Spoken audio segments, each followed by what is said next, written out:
Começa agora um papo sobre fé cotidiano, um olhar sobre o mundo, a vida e a sociedade através das lentes da Bíblia. Papo Franco, onde a conversa é sincera e a visão é bíblica. Com Pastor Franco Júnior. Tenho certeza que esse fenômeno não é novo. As pessoas estão constantemente saindo de uma igreja, indo para outra.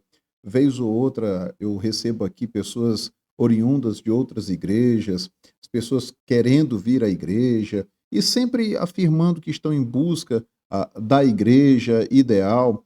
E isso me parece que as pessoas estão como quem busca uma mercadoria. As pessoas buscam na igreja, por exemplo, aquela igreja que tem, às vezes, o melhor louvor, aquela igreja que acolhe melhor os seus filhos. A gente vê as pessoas procurando, na maioria das vezes, aqui a gente observa os pais preocupados se essa igreja dá uma assistência maior aos jovens e adolescentes. E a gente tem visto como as pessoas, na verdade, buscam igrejas por outros meios que não são aqueles que nós deveríamos nos preocupar, na verdade. E aí há um rodízio de pessoas na igreja, porque em um determinado momento uma igreja atende às necessidades daquela pessoa. E aí, algum tempo depois, as pessoas não entendem mais que a igreja está satisfazendo-as naquele seu intuito, seja no louvor, seja com as crianças, seja em algum outro ministério ou departamento. E isso é preocupante porque as pessoas, na verdade, estão buscando a igreja não por aquilo que se fundamentou como igreja lá na Reforma e deveria se sustentar até hoje, mas as pessoas estão buscando igreja muito naquilo que elas entendem que satisfaça os seus anseios ou a sua necessidade. Então, nós temos um rodízio muito grande de irmãos indo de uma igreja para outra. Algumas pessoas até são bem, assim, como é que eu posso dizer, sinceras em desejar algo melhor para si, mas equivocadamente acabam buscando características de uma igreja que não deveriam ser prioritárias na sua vida como um servo do Senhor. Então, a gente pode apresentar aqui quais seriam, então, as características de uma igreja verdadeira ou de uma igreja falsa.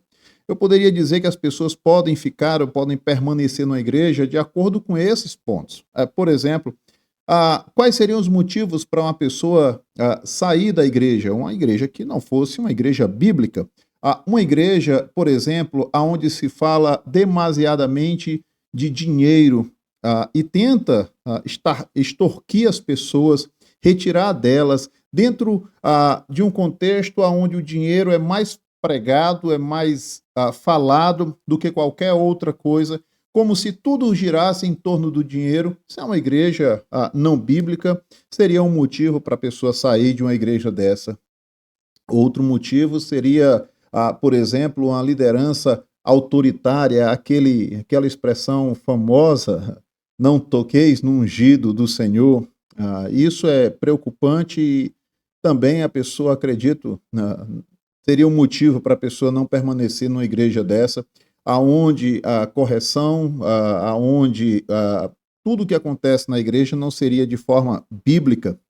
Outro ponto que poderíamos pensar e a pessoa não permanecer na igreja seria quando se advoga em novas revelações, como alguém que sobe no púlpito e está constantemente dizendo que Deus revelou isso ou revelou aquilo.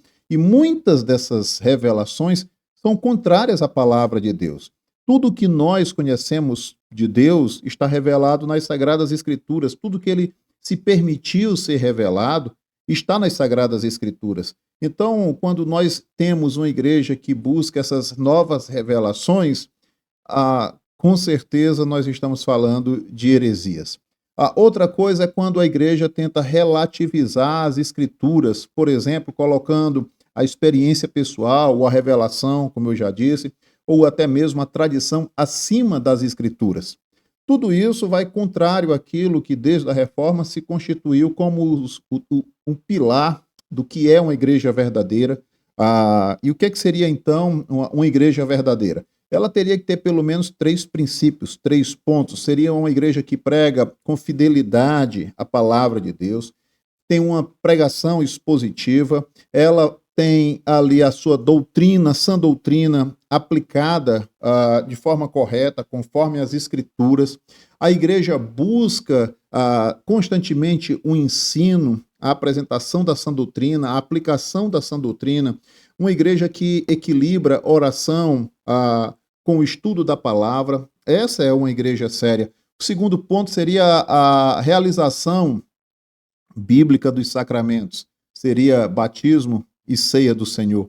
E aí, nesses 2 pontos aqui, a gente já derruba algumas ideias equivocadas de algumas pessoas, quando as pessoas falam assim, por exemplo, eu sou igreja do Senhor.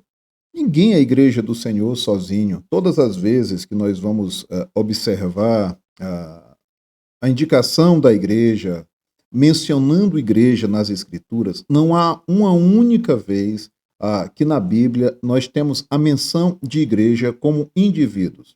O Senhor morreu pela sua igreja, a eclesia, ele vem buscar a sua igreja, ele constituiu um povo.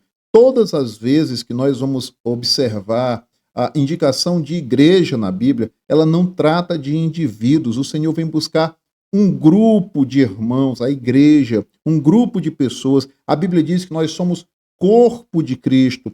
Então, essa ideia de que nós somos igreja sozinhos é uma ideia antibíblica e ela não pode ser aceita. Eu digo mais, o pastor precisa corrigir isso de púlpito quando as pessoas dizem eu sou igreja. Não, sozinho nós não somos igreja. Nós somos corpo de Cristo quando nós estamos unidos. Por exemplo, um dos critérios para identificarmos a igreja verdadeira é a ministração dos sacramentos bíblicos. O sacramento bíblico da ceia, ela só pode ser ministrada quando a igreja está reunida e não a pessoa sozinha. Deixa eu dar um exemplo. Nós tivemos um período onde a igreja houve interrupção nos cultos, no período em 2020, e algumas pessoas acabaram questionando, por exemplo, a ministração da ceia. Então, o que é que nós entendemos e aplicamos aqui na igreja é que a ceia só poderia ser ministrada quando o corpo de Cristo, a igreja, pudesse se reunir novamente. Enquanto isso não acontecesse, não deveria haver a ministração da ceia, uma vez que esse sacramento é para o corpo de Cristo, é para a igreja reunida. Então entenda, amados, essa ideia de que sozinho a pessoa pode ser igreja, isso não é uma ideia bíblica. Nós só somos igreja quando nós estamos reunidos em Cristo Jesus. A igreja tem como fundamento pregar a palavra, ministrar os sacramentos, e o terceiro ponto seria a disciplina à luz das Escrituras. Quando alguém diz eu sou igreja sozinho, essa pessoa ela não participa de nenhum dos 3 pontos, por exemplo, daquilo que se fundamentou como uma igreja verdadeira, uma igreja cristã autêntica, bíblica, que seria a pregação eficaz da palavra, com fidelidade.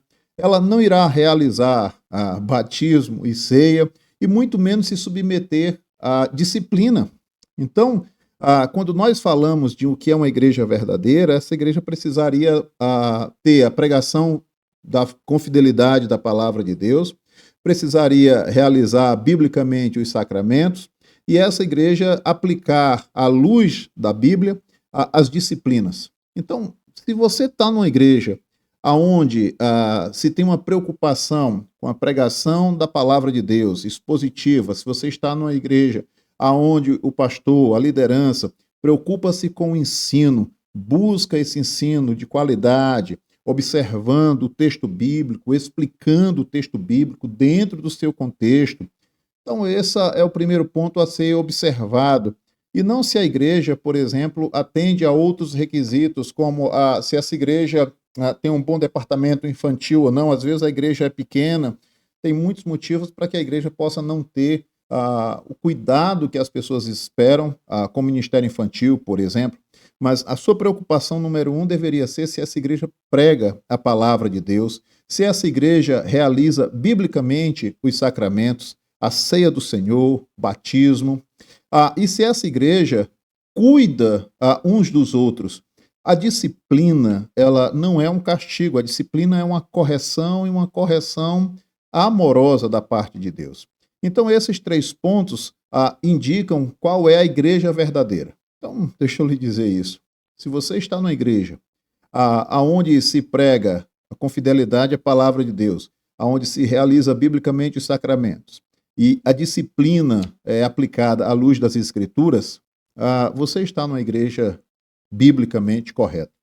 Então, eu acho que as pessoas aí, observando esses 3 pontos, agora precisam entender que elas precisam contribuir com essa igreja.